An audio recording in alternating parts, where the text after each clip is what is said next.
Той се казва Васил Иванов Кунчев и е роден в град Карлово.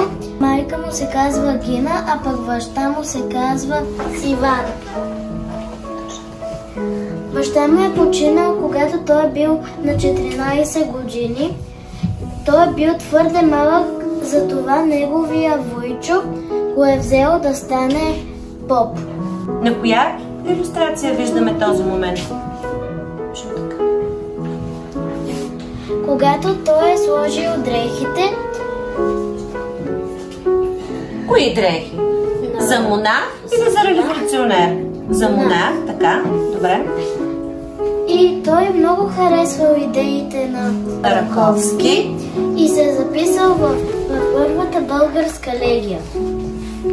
И там, по време на едно обучение, са ги накарали да прескочат дупка. Никой не е успял, а само Левски е прескочил и по този начин е взел прякора Васил Левски. Къде в униформата му има извезани лъвчета? И тук ли го има? Но там се вижда по-добре. Ще ни покажеш ли? Точно така. За да знаят всички, че той е лъв. След това е отишъл за 2 години в село Войнягово. Добре. Там той е бил учител 2 години и всички много са го обичали, за това са му казвали Даскал. Децата много са го обичали, затова той ми е измислил игра. Сложил е бяла и черна дъска. Бялата дъска е за послушните и тези деца, които си помагат, а черната дъска е за тези, които удрят и се бият. Те са се старали да са само на бялата дъска, но той е казал, ако едно и също име попадне на черната дъска 2 пъти, повече никога няма да съм учител.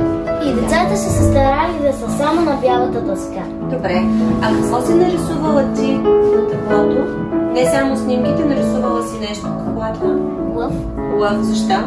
Защото той е прескочил като лъв. Заради прозвището му Левски. Да.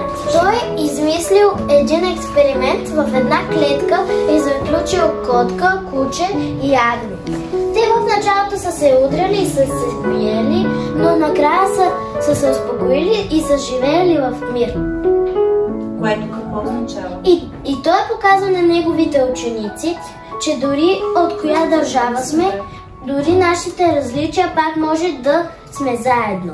Последна трета история за Войнягово. Васил Левски се е влюбил в момиче на име Йова и той ѝ е казал, когато освободя България, ще се върна да се направя учителка.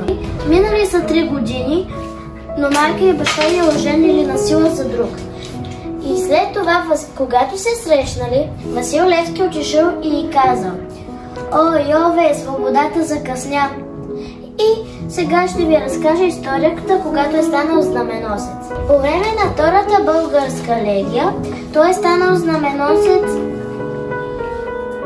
в четата на кого?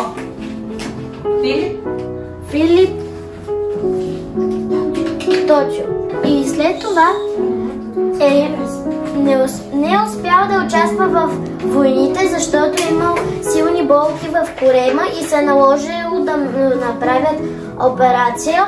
И е имал време да помисли и е помислил, че може да обедини България и хората и по този начин да освободи България от турското робство. Благодарим ти, Поли, беше прекрасно, нека да я благодарим.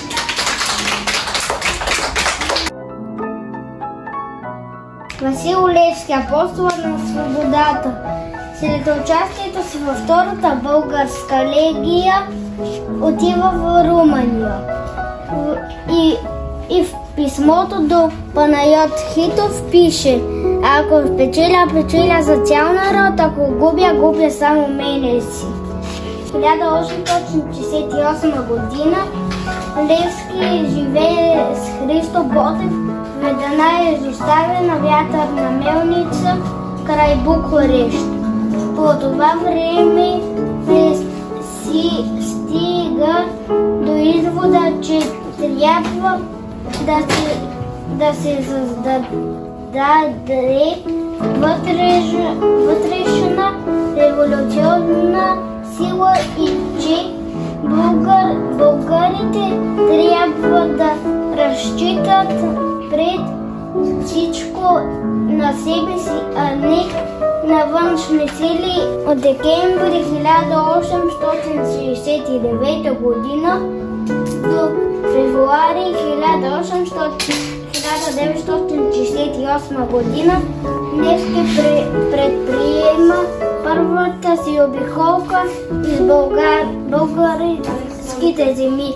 Навсякъде разговаря с свои доверени хора и познати, за да ги спечели за делото на въстанието. Апостолът Езаове в Кълкненското ханче на 26 декември 1872 година. След залавянето му Левски е откаран първо в Търново, а после в София. Пред съда той не издава нищо и никого от тайната организация. Апостолът на свободата е осъден на смърт и в последствие е бил обесен в покрайнините на София на 18 февруари 1873 година. Мястото на обесването Васил Левски се намира в центъра на днешна София и там е издигнат негов паметник. Браво, Крисо.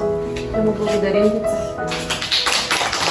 Левски. В класната стая стои това е Левски, зная, най-българския син. По думи неизбродни, от Карлово към светлите дни, свободни, народа ни повел. За нея свободата безстрашно и държал.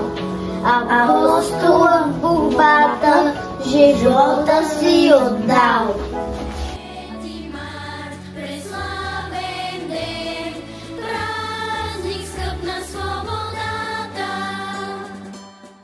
Нека погледи свет